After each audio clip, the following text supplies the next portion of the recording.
Hello students, welcome to Electro classes, one step ahead for learning where we help you to achieve your goals. Students, आज की इस video में हम discuss करने वाले हैं कुछ इंपॉर्टेंट पॉइंट्स फिनोल से रिलेटेड. ओके, तो आज का हमारा टॉपिक रहेगा some important points related to phenols as you can see that. तो लेट्स स्टार्ट. कुछ पॉइंट्स हैं जो हम फिनोल से रिलेटेड पढ़ने वाले हैं आज, वो काफी इंपॉर्टेंट है और एग्जाम में उनसे रिलेटेड क्वेश्चन बनता ही बनता है. ओके, तो फर्स्ट पॉइंट जो है हमारा फिनोल से रिलेटेड, दैट फिनोल्स की प्रॉपर्टी कैसी होती है, फिनोल्स कैसे होते हैं. फिनोल्स आर कैसे होते हैं, फिनोल्स लिक्विड्स की फॉर्म में मिलते हैं बच्चों और सॉलिड की फॉर्म में भी मिलते हैं. ठीक है, या तो वो कलरलेस लिक्विड होते हैं या क्या होते हैं, सॉलिड्स. तो we can write phenols are either colourless, solids और लिक्विड्स. बट इनकी जो इंपॉर्टेंट प्रॉपर्टी है ये क्या है, एयर की प्रेजेंस में ऑक्सीडाइज हो जाते हैं रेडिश ब्राउन कलर में. ठीक है, they convert into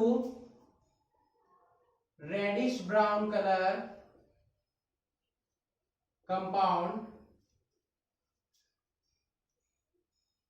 in presence of air.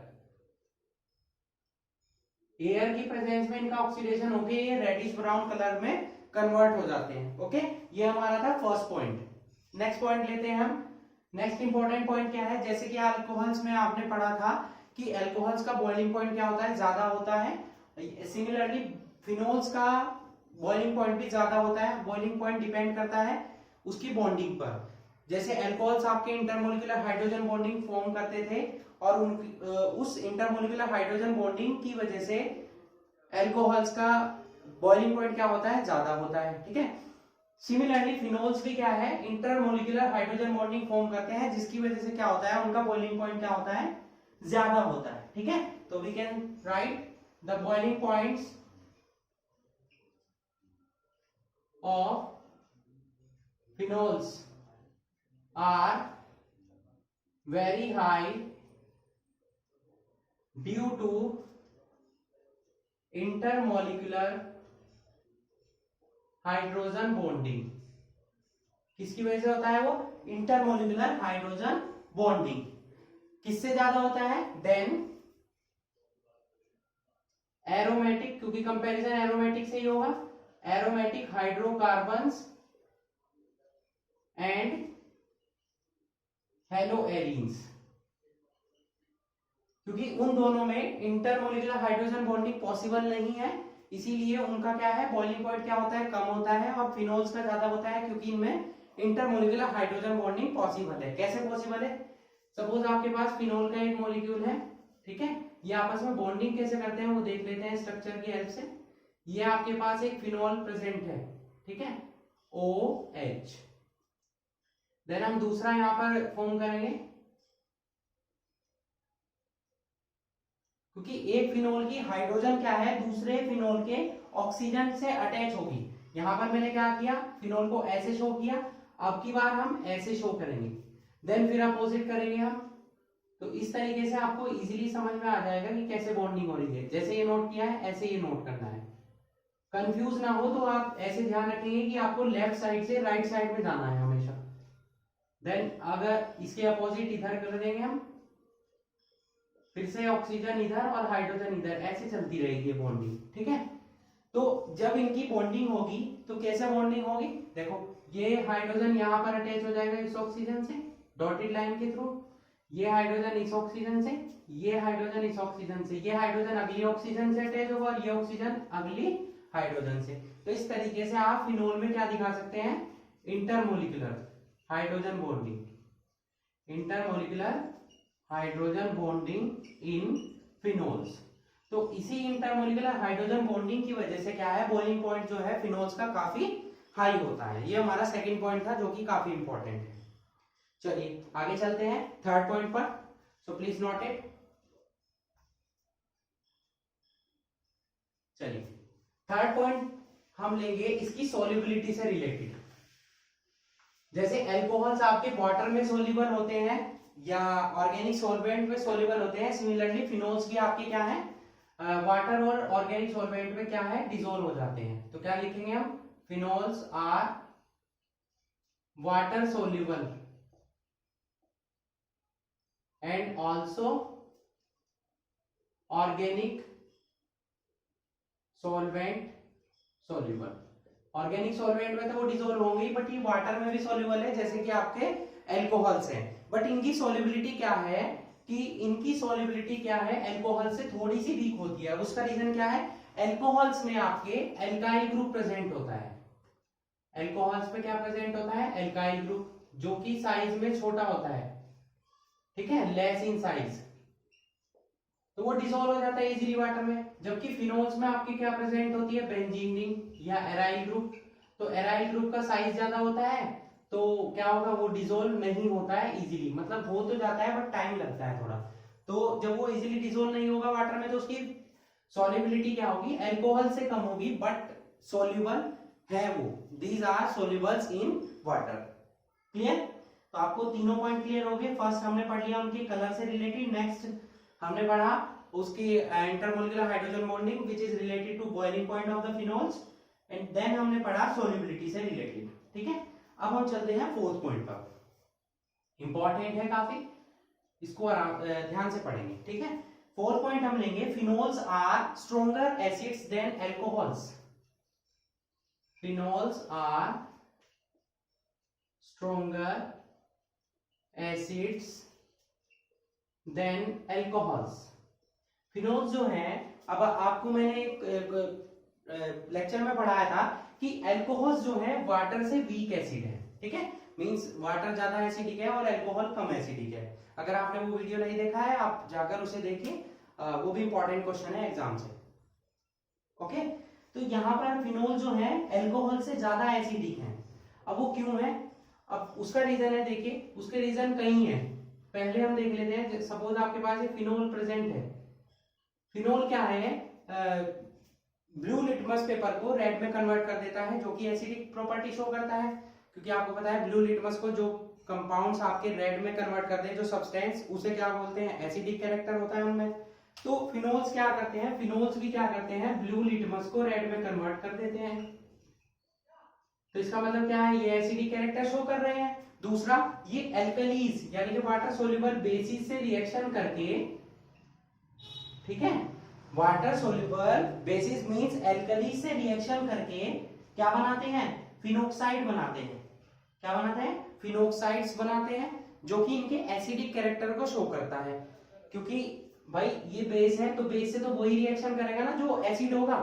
तो जब ये बेस से रिएक्शन कर रहे हैं और क्या बना रहे हैं, फिनोक्साइड आयन, जैसे कि यहाँ पर ONA यानी कि क्या बन जाएगा, सोडियम फिनोक्साइड। तो सोडियम फिनोक्साइड का फॉर्मेशन ये शो कर रहा है कि ये बेस से रिएक्शन कर सकते हैं। बेस से रिएक्शन कौन करेगा, एसिडिक कैरेक्टर वाले, यानी कि फिनोल्स आपके एसिडिक होंगे। और यही रिएक्शन अगर मैं आपकी अल्कोहल से कराऊं, ठीक है, तो कोई रिएक्शन नहीं होगी, नो रिएक्शन।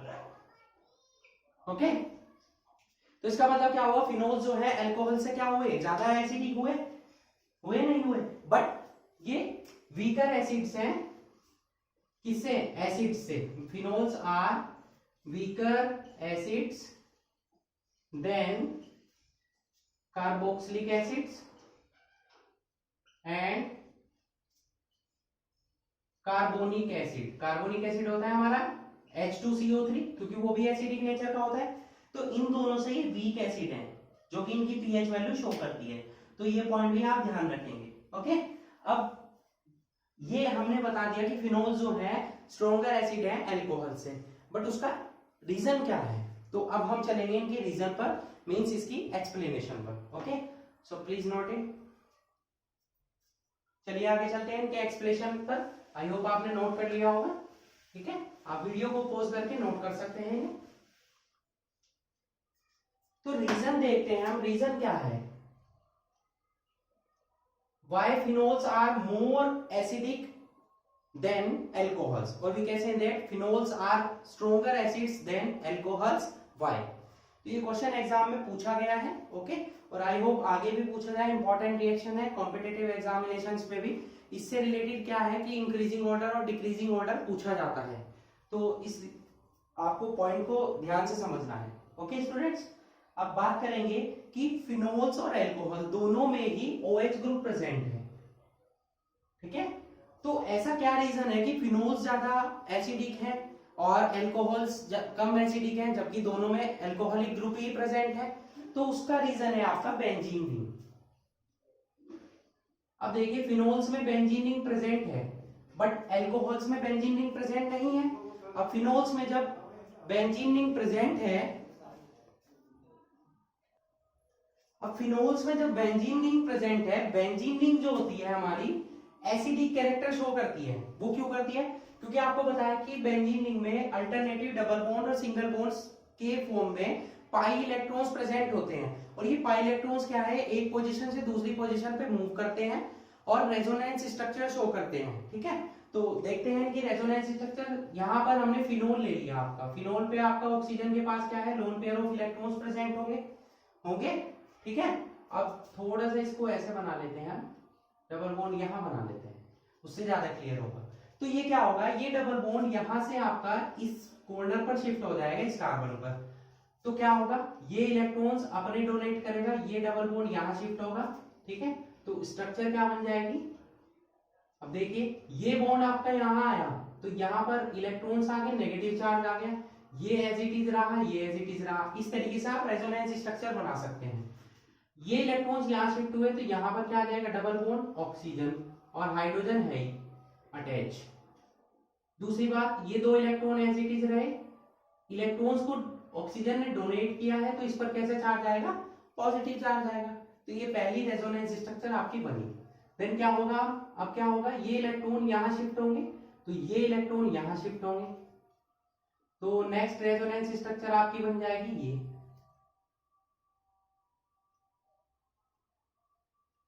इस तरीके से आप बना सकते हैं रेजोनेंस स्ट्रक्चर्स, ठीक है। अब इलेक्ट्रॉन यहां आ गया, अब नेक्स्ट रेजोनेंस स्ट्रक्चर कैसी बनेगी, ये इलेक्ट्रॉन यहां शिफ्ट होगा तो ये इलेक्ट्रॉन इसको कार्बन पर शिफ्ट होंगे, तो क्या होगा, अब ये डबल बॉन्ड ये यहां था, ये इलेक्ट्रॉन यहां आ गए तो यहां डबल बॉन्ड हो गया। अब इस कार्बन पर नेगेटिव चार्ज आ गए, ये एज इट इज रहा फिर भी, ठीक है। अब क्या होगा, नेक्स्ट स्ट्रक्चर क्या बनेगी, ये इलेक्ट्रॉन्स वापस यहां शिफ्ट होंगे तो इन्हें कहां शिफ्ट होना होगा, यहां। तो स्ट्रक्चर कुछ ऐसी बन जाएगी आपकी 1 2 एंड 3। यहां पर ऑक्सीजन के पास दोबारा से इलेक्ट्रॉन वापस चले गए, ठीक है। तो आप देख सकते हैं यहां डबल बॉन्ड किस कंडीशन में थे और यहां किस कंडीशन में है। So these are the resonance structures of phenol. अब इन्हीं रेजोनेंस स्ट्रक्चर की वजह से आप देख सकते हैं कि जो ऑक्सीजन है उस पर पॉजिटिव चार्ज आ गया, ठीक है, मींस एसिडिक कैरेक्टर आ गया उस पर। तो क्या होगा, यहां से आप फिनोल यहां से आप प्रोटॉन का यानी कि H पॉजिटिव का रिमूवल इजीली कर पाएंगे, ठीक है। और प्रोटॉन का जो इजीली रिमूव करते हैं वो उतने क्या होते हैं, एसिडिक होते हैं। तो ये क्या करेंगे, बेंजीन में डबल बॉन्ड आने की वजह से ऑक्सीजन के साथ ऑक्सीजन क्या करेगा, H पॉजिटिव यानी कि प्रोटॉन को इजीली रिमूव कर पाएगा।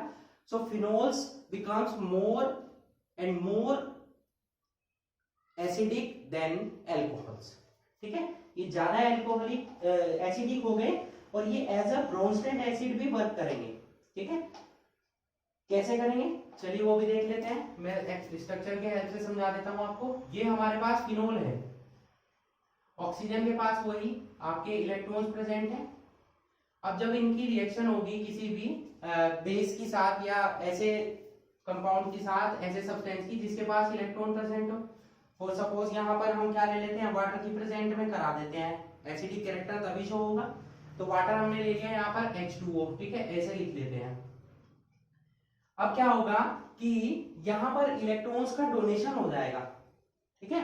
अब इलेक्ट्रॉन क्या करेंगे, ऑक्सीजन मोर इलेक्ट्रोनेगेटिव है तो ये इलेक्ट्रॉन को अपनी तरफ अट्रैक्ट करेगा। तो यहां से क्या होगा, H पे पॉजिटिव चार्ज आएगा, इस पॉजिटिव चार्ज को इलेक्ट्रॉन कौन देगा, ये इलेक्ट्रॉन देंगे। क्या बनेगा, H3O पॉजिटिव बना। यहां पर क्या होगा, बेंजीन पर ऑक्सीजन के पास दो लोन पेयर ऑलरेडी थे और एक आ गया है इस बॉन्डिंग पेयर ऑफ इलेक्ट्रॉन से, नेगेटिव चार्ज। तो ये आपका क्या बन गया, फिनोक्साइड आयन बन गया, ओके। तो फिनोक्साइड आयन बना इसमें। सिमिलरली जैसे आप फिनोक्साइड, हमने फिनोल की स्ट्रक्चर बनाई है ना रेजोनेंस, सिमिलरली आप फिनोक्साइड आयन की भी रेजोनेंस स्ट्रक्चर्स बना सकते हैं, ओके। तो इससे हमें पता चलता है क्या कि जब फिनोक्साइड आयन का फॉर्मेशन हो गया, अब वो क्या है, ज्यादा इलेक्ट्रॉन, सेम जैसे आपने फिनोल की स्ट्रक्चर में देखा कि ऑक्सीजन पर पॉजिटिव चार्ज आ गया तो वो इजीली क्या करेगा, प्रोटॉन को सेपरेट करेगा, मींस वो मोर एसिडिक हो जाएगा। ठीक है, सिमिलरली फिनोक्साइड आयन भी ऐसे ही होगा क्योंकि इसके पास इलेक्ट्रॉन्स प्रेजेंट है। ठीक है, ये इलेक्ट्रॉन शिफ्ट होंगे इस बेंजीन रिंग में, जब शिफ्टिंग होगी इलेक्ट्रॉन्स की, यहाँ पर पॉजिटिव चार्ज आएगा तो ये इजीली क्या करेगा, प्रोटॉन का रिमूवल कर पाएगा, यानी कि ये ज्यादा एसिडिक हो जाएगा। ओके, तो फिनोल्स क्या होंगे, स्ट्रॉन्गर एसिड हो गए अल्कोहल से। अब रीजन क्या बता सकते हैं आप, यही सब रीजन बेंजीन रिंग का फॉर्मेशन है। इसमें जो फिनोक्साइड आयन बन रहा है प्रोटॉन के रिमूवल के बाद, वो क्या करता है, इस रेजोनेंस स्ट्रक्चर को स्टेबिलिटी प्रोवाइड करता है, और स्टेबिलिटी प्रोवाइड करने की वजह से क्या होगा, स्टेबिलिटी फिनोक्साइड आयन में बन रही है। एल्कोक्साइड यानी कि एल्काइल्स वाले कंपाउंड में ये पॉसिबल नहीं है। तो अल्कोहल्स में जब ये फिनोक्साइड या रेजोनेंस स्ट्रक्चर पॉसिबल ही नहीं है तो वो क्या होंगे, वीक एसिड होंगे, यानी कि फिनोल्स आपके क्या हो जाएंगे, स्ट्रॉन्गर एसिड हो जाएंगे अल्कोहल से। ओके, क्लियर हुआ ये पॉइंट आपको। अब अगर इन पर कोई ऐसे ग्रुप प्रेजेंट हो जैसे कि इलेक्ट्रॉन विड्रॉइंग ग्रुप या इलेक्ट्रॉन डोनेटिंग ग्रुप, तो इनकी एसिडिक कैरेक्टर पर क्या इफेक्ट पड़ेगा ये देखना है अब आपको। ठीक है, तो चलिए उस पॉइंट पर चलते हैं।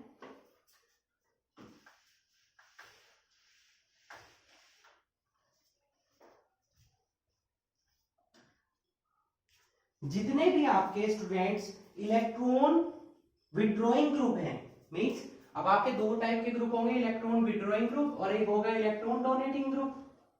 ठीक है, इलेक्ट्रॉन विड्रॉइंग ग्रुप कौन कौन से होते हैं हमारे, NO2, साइनाइड, हेलोजन, ये सभी क्या है हमारे इलेक्ट्रॉन विड्रॉइंग ग्रुप है ना। NO2, साइनाइड और हेलोजन बहुत सारे हैं। ठीक है, ऐसे यहाँ पर एल्काइल ग्रुप्स हो गया, मिथोक्सी ग्रुप हो गया, ये सभी क्या है हमारे, ये हमारे इलेक्ट्रॉन डोनेटिंग ग्रुप है। अब इलेक्ट्रॉन विड्रॉइंग ग्रुप जो होंगे वो क्या करेंगे, बेंजीन रिंग के इलेक्ट्रॉन्स को अपनी तरफ अट्रैक्ट करेंगे। इलेक्ट्रॉन विड्रॉइंग क्या है, जो इलेक्ट्रॉन को अपनी तरफ अट्रैक्ट कर सके। तो जब ये इलेक्ट्रॉन, सपोज आपके पास बेंजीन रिंग प्रेजेंट है, तो ये बेंजीन रिंग के इलेक्ट्रॉन विड्रॉइंग ग्रुप क्या करेंगे, इलेक्ट्रॉन को अपनी तरफ अट्रैक्ट कर लेंगे, है ना। तो इजीली क्या होगा, आपका जो OH यहाँ पर प्रेजेंट है वो कन्वर्ट हो जाएगा किसमें, फिनोक्साइड आयन में। अब फिनोक्साइड आयन में कन्वर्ट होने के बाद क्या होगा, ये रेजोनेंस स्ट्रक्चर शो करेगा, मींस इलेक्ट्रॉन विड्रॉइंग ग्रुप ने क्या करा, इंक्रीज कर दी स्टेबिलिटी, स्टेबिलिटी को क्या कर दिया, इंक्रीज कर दिया, किसकी, फिनोक्साइड आयन की। और जब फिनोक्साइड आयन की स्टेबिलिटी इंक्रीज हो गई तो क्या हो गया, एसिडिक कैरेक्टर भी क्या हो जाएगा, इंक्रीज हो जाएगा। Means electron withdrawing groups are increase the stability of phenoxide ion, hence increase the acidic character of phenols। अगर ये ग्रुप आपके प्रेजेंट होंगे तो क्या होगा, एसिडिक कैरेक्टर क्या होगा, इंक्रीज होगा। यहाँ पर क्या हो जाएगा, अपोजिट हो जाएगा। इलेक्ट्रॉन डोनेटिंग ग्रुप क्या करेंगे, इलेक्ट्रॉन्स को क्या करेंगे, वो इलेक्ट्रॉन्स को डोनेट करेंगे। जब इलेक्ट्रॉन्स को डोनेट करेंगे तो स्टेबिलिटी जो फिनोक्साइड आयन की क्या है, वो डिक्रीज होगी, है ना। स्टेबिलिटी क्या हो जाएगी, यहां पर डिक्रीज हो जाएगी, तो एसिडिक कैरेक्टर भी क्या हो जाएगा, डिक्रीज हो जाएगा। ठीक है, डिक्रीज होगा। अगर हम यहां पर कुछ ऐसे कंपाउंड ले लें जिनमें आपका इलेक्ट्रॉन डोनेटिंग या इलेक्ट्रॉन विड्रॉइंग ग्रुप प्रेजेंट हो, तो उनकी हम कंपैरिजन करते हैं। चलिए देखते हैं। अगर मैं पहले कंपैरिजन करते हैं इलेक्ट्रॉन विड्रॉइंग ग्रुप का। ठीक है, विड्रॉइंग ग्रुप में हम NO2 ले लेते हैं, अच्छा एग्जांपल है, एग्जाम में क्वेश्चन पूछा जाता है इससे। तो बेंजीन यानी कि फिनोल पे अगर NO2 ग्रुप प्रेजेंट है, एक NO2 है, दो NO2 है, तीन है, चार है, कितने हैं, ठीक है, तो उस पर डिपेंड करेगा क्या, स्टेबिलिटी ऑर्डर। तो मैं यहाँ कुछ स्ट्रक्चर ड्रॉ करता हूं। चलिए पहले हम फिनोल की इधर ड्रॉ कर लेते हैं। ठीक है, देन हमने कर ली यहां पर OH, ठीक है, और यहां हम ऑर्थो पोजीशन पर लगाते हैं NO2। देन हम लगा लेंगे यहां पर पैरा पोजीशन पर, फिर हम ऑर्थो और पैरा दोनों पर लगा देते हैं, फिर हम 3 पोजीशन ले लेंगे यहाँ पर। अगर आपको एग्जाम में ये क्वेश्चन दिया जाए, ठीक है, और आपसे पूछा जाए right the increasing stability increasing acidic order of these compounds, तो आप कैसे नोट करेंगे? देखिए, इलेक्ट्रॉन विड्रॉइंग ग्रुप इस पे प्रेजेंट है, जितने ज्यादा इलेक्ट्रॉन विड्रॉइंग ग्रुप होंगे उसका एसिडिक कैरेक्टर उतना ही ज्यादा इंक्रीज होगा। ये क्लियर है आपको? यहाँ पर आपके 3 इलेक्ट्रॉन विड्रॉइंग ग्रुप हैं NO2, ठीक है, ये ज्यादा इलेक्ट्रॉन को अपनी तरफ अट्रैक्ट करेंगे, मींस फिनोक्साइड आयन का फॉर्मेशन इजीली होगा, तो इसका स्टेबिलिटी क्या होगी? ज्यादा होगी फिनोक्साइड आयन की, मींस एसिडिक कैरेक्टर सबसे ज्यादा होगा। 3 वाले का सबसे ज्यादा हुआ, फिर 2 वाले का होगा। अब 1 वाले की कंडीशन अलग है, 1 वाले में वो ऑर्थो पोजीशन पर है या पैरा पोजीशन पर है, ये डिपेंड करेगा। अब जो पैरा वाला कंपाउंड है उसकी एसिडिक कैरेक्टर आपका ज्यादा होगा। अब क्यों होगा? क्योंकि वो इंट्रामोलिकुलर हाइड्रोजन बॉन्डिंग करता है, ठीक है, इंट्रामोलिकुलर जो अलग अलग कंपाउंड्स में हो और इंटरमोलिकुलर जो सेम में हो। तो जो पैरा है आपका, पैरा नाइट्रोफिनोल है हमारा ये वाला कंपाउंड, इसका क्या है? ये इंट्रामोलिकुलर हाइड्रोजन बॉन्डिंग शो करेगा। तो इंट्रामोलिकुलर हाइड्रोजन बॉन्डिंग शो करने की वजह से ये इसमें से क्या होगा? इसमें से प्रोटॉन जो है मोर डिफिकल्ट हो जाएगा निकलने के लिए, ठीक है, तो इसका एसिडिक ऑर्डर क्या हो जाएगा बताइए? फिनोल पैरा वाले का ज्यादा हो जाएगा, देन होगा ऑर्थो वाले का, और फिनोल में तो कोई आपका इलेक्ट्रॉन विड्रॉइंग ग्रुप प्रेजेंट ही नहीं है, तो उसका एसिडिक कैरेक्टर सबसे कम होगा। तो इस तरीके से आप बता सकते हैं, ठीक है। अब यहाँ पर क्या है कि दोनों 2 इफेक्ट वर्क कर रहे हैं, एक तो आपका माइनस आई इफेक्ट और माइनस आर, दोनों रेजोनेंस इफेक्ट भी और यहाँ पर माइनस इंडक्टिव इफेक्ट भी शो कर रहा है। तो दोनों में यहाँ पर इसकी टेंडेंसी ज्यादा है, मोर फेवरेबल, ये ज्यादा पावरफुल है, ये भी वर्क करेगा, बट यहाँ पर ये फेवर कर रहा है ज्यादा, तो इसकी वजह से पैरा पोजीशन आपकी क्या हो गई? ज्यादा, उसका एसिडिक कैरेक्टर ज्यादा हो गया, ठीक है। अगर हम ऑर्थो, मेटा और पैरा की बात करें तो उसमें क्या होगा? सबसे कम किसका होगा? सबसे कम होगा हमारा मेटा पोजीशन वाले का, और उससे ज्यादा होगा ऑर्थो का, और फिर होगा पैरा का, ठीक है। तो यहाँ पे पैरा का सबसे ज्यादा होगा, देन होगा ऑर्थो का, और सबसे लास्ट में किसका होगा? मेटा का, ठीक है। ये भी एग्जाम में पूछा जा सकता है। अगर हम बात करें इलेक्ट्रॉन डोनेटिंग ग्रुप की, तो इलेक्ट्रॉन डोनेटिंग ग्रुप में क्या होगा? बिल्कुल इसका अपोजिट हो जाएगा, ठीक है। फिनोल का क्या होगा? ज्यादा होगा, फिर मेटा वाली कंडीशन का होगा, फिर पैरा का होगा, लास्ट में किसका होगा? ऑर्थो का होगा। तो इस तरीके से आप इंक्रीजिंग और डिक्रीजिंग ऑर्डर निकाल सकते हैं, एसिडिक कैरेक्टर का पता कर सकते हैं फिनोल्स के। ये कुछ इंपॉर्टेंट पॉइंट्स थे जो एग्जाम में पूछे जाते हैं, इनसे रिलेटेड क्वेश्चन बनकर आते हैं। और जैसे कि इंक्रीजिंग ऑर्डर या डिक्रीजिंग ऑर्डर का, या बॉइलिंग पॉइंट ज्यादा क्यों होता है फिनोल्स का, उसका रीजन क्या है, तो इस टाइप के क्वेश्चन एग्जाम में बन सकते हैं। तो आई होप आपको जो आज लेक्चर में कराया गया है वो अच्छे से क्लियर हो चुका होगा, और इन पॉइंट्स को आपने अच्छे से सुना होगा। Okay, so that's it for today, hope you enjoyed the video and thanks for watching.